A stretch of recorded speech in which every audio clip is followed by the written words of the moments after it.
नमस्कार दोस्तों, मैं विजय कुमार आपका स्वागत करता हूं आपके अपने YouTube channel true and details में। तो दोस्तों, हमारा संविधान का सीरीज चल रहा था और ये आज जो है संविधान का भाग 20 होगा, जिसमें संविधान संशोधन से संबंधित बहुत महत्वपूर्ण 10 क्वेश्चन लिए हैं दोस्तों। और ये संविधान संशोधन का पार्ट 1 होगा और ये पार्ट 3-4 में होगा, 3-4 पार्ट तक में होगा दोस्तों।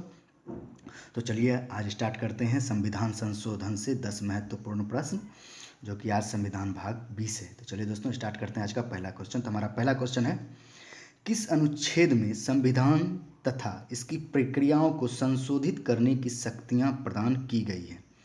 ए अनुच्छेद 368, 2 अनुच्छेद 370, 3 अनुच्छेद 256। तो इसका आंसर होगा दोस्तों ऑप्शन 1 अनुच्छेद 368। अनुच्छेद 368 में वर्णित प्रक्रिया के अनुसार संसद संविधान में नए उपबंध जोड़कर या किसी उपबंध को हटाकर या बदलकर संविधान में संशोधन कर सकती है। संसद संविधान के मूल ढांचे से जुड़े प्रावधानों में संशोधन नहीं कर सकती है। दोस्तों याद रखिएगा ये दोनों फैक्ट। अगर हो सके तो अपने आप नोटबुक में भी नोट कर सकते हैं दोस्तों। तो चलिए आगे की ओर बढ़ते हैं। हमारा अगला प्रश्न देख लेते हैं। हमारा अगला प्रश्न क्या कहता है? हमारा अगला प्रश्न है, संविधान में प्रथम संशोधन कब किया गया था? Option 1 1950, option 2 1950, option 3 1952। सॉरी दोस्तों, 2 नंबर में 1951 होना चाहिए था। 1951 होना चाहिए था, लेकिन 1950 हो गया दोस्तों। तो इसका आंसर होगा दोस्तों 1951। 1951 में प्रथम संविधान संशोधन हुआ था दोस्तों। तो चलिए इसके बारे में कुछ थोड़ा सा जान लेते हैं। प्रथम संविधान संशोधन 1951 के तहत सामाजिक तथा आर्थिक रूप से कमजोर वर्गों को उन्नति के लिए विशेष उपबंध बनाने हेतु राज्यों को शक्ति दी गई थी दोस्तों, तथा इसमें 9वीं सूची जोड़ी गई और अनुच्छेद 31 में 2 उपखंड 31 क और 31 ख भी जोड़े गए दोस्तों, याद रखिएगा। तो चलिए हम अपने अगले प्रश्न की ओर बढ़ते हैं। हमारा अगला प्रश्न है, 7वां संविधान संशोधन कब किया गया? 1 1956, 2 1976, 3 1967। तो इसका आंसर होगा दोस्तों ऑप्शन 1 1956। 7वां संविधान संशोधन 1956 में किया गया था दोस्तों, याद रखिएगा। तो चलिए इसके बारे में थोड़ा कुछ जान लेते हैं। 7वां संविधान संशोधन 1 नवंबर 1956 को लागू हुआ तथा देश में 14 प्रदेश व 6 केंद्र शासित प्रदेशों का गठन किया गया था। अनुच्छेद 326 में संशोधन करके 18 साल से ऊपर के हर नागरिक को वोट के अधिकार द्वारा राष्ट्र निर्माण की प्रक्रिया में जोड़ा गया दोस्तों, याद रखिएगा।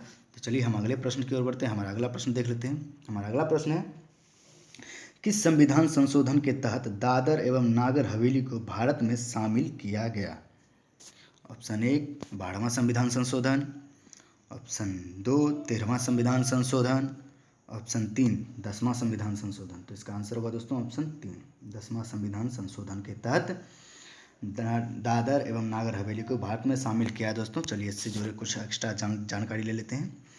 10वें संविधान संशोधन के अंतर्गत भूतपूर्व पुर्तगाली अंतः क्षेत्रों को जैसे दादर एवं नागर हवेली को भारत में शामिल कर उन्हें केंद्र शासित प्रदेश का दर्जा दिया गया और राष्ट्रपति की विनिमय बनाने की शक्ति के तहत इसमें प्रशासन की व्यवस्था करने के लिए अनुच्छेद 240 और पहली सूची को संशोधित किया गया।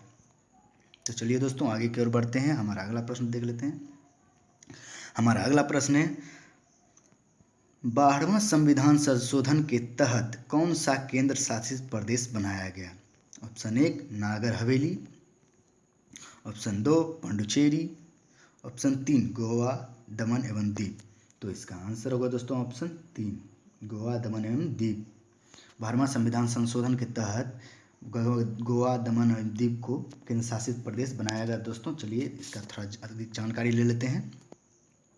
12वां संविधान संशोधन 1962 में किया गया। इस संशोधन के द्वारा गोवा दमन और दीव को केंद्र शासित प्रदेश के रूप में शामिल किया गया। इससे पहले गोवा पुर्तगाल का उपनिवेश था दोस्तों, याद रखिएगा। और 19 दिसंबर 1961 में यह भारतीय प्रशासन को सौंपा गया। तो चलिए हम अगले प्रश्न की ओर बढ़ते हैं। हम अगला प्रश्न देख लेते हैं। किस संविधान संशोधन के अंतर्गत पांडुचेरी को केंद्र शासित प्रदेश के रूप में भारत में विलय किया गया? ऑप्शन 1 12वां, ऑप्शन 2 13वां, ऑप्शन 3 14वां। तो इसका आंसर होगा दोस्तों ऑप्शन 3 14वां संविधान संशोधन के तहत। तो चलिए कुछ जान लेते हैं एक्स्ट्रा बारे।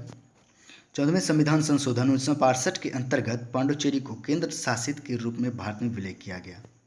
तो चलिए दोस्तों आगे की ओर बढ़ते हैं। हो सके तो दोस्तों इसको अपनी नोटबुक में नोट कर लीजिएगा, बहुत इंपॉर्टेंट है। जितने भी मैं बता रहा हूँ स्लाइड्सों में, तो देखते रहिएगा दोस्तों। तो चलिए आगे की ओर बढ़ते हैं। हमारा अगला प्रश्न देख लेते हैं। हमारा अगला प्रश्न है, पंजाब राज्य का पुनर्गठन कब किया गया? Option 1 1955, option 1 1977, option 3 1966। तो इसका आंसर होगा दोस्तों ऑप्शन 3 1966। पंजाब राज्य का पुनर्गठन 1966 में हुआ दोस्तों। तो चलिए एक्स्ट्रा जानते हैं इसके बारे में। 18वां संविधान संशोधन 1966 के द्वारा पंजाब राज्य का पुनर्गठन करके पंजाब, हरियाणा राज्य और चंडीगढ़ को केंद्र शासित प्रदेश बनाया गया। तो चलिए दोस्तों आगे की ओर बढ़ते हैं। हमारा अगला प्रश्न देख लेते हैं। हमारा अगला प्रश्न है, 8वीं अनुसूची में सिंधी भाषा को शामिल किया गया। Option A 1967, option B 1987, option 3 1951।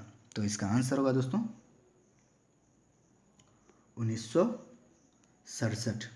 याद रखिएगा दोस्तों 1967 में 8वीं अनुसूची में सिंधी भाषा को शामिल किया गया था। तो चलिए थोड़ा इसके बारे में भी जान लेते हैं।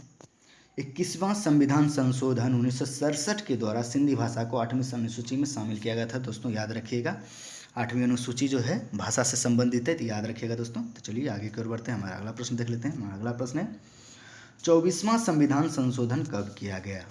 1 1970, 2 1971, 3 1974। तो इसका आंसर हुआ दोस्तों ऑप्शन 2 1971।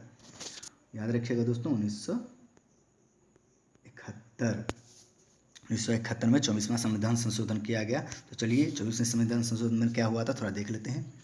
24वां संविधान संशोधन अधिनियम 1971 द्वारा मूल अधिकारों सहित संविधान में संशोधन करने के अधिकारों के बारे में सभी प्रकार के संदेहों को दूर करने के लिए अनुच्छेद 13 और अनुच्छेद 368 में संशोधन किया गया दोस्तों। तो चलिए आगे की ओर बढ़ते हैं। हमारा लास्ट प्रश्न देख लेते हैं। हमारा आखिरी प्रश्न क्या कहता है? हमारा आखिरी प्रश्न है, किस संविधान संशोधन में 10वीं अनुसूची जोड़ी गई?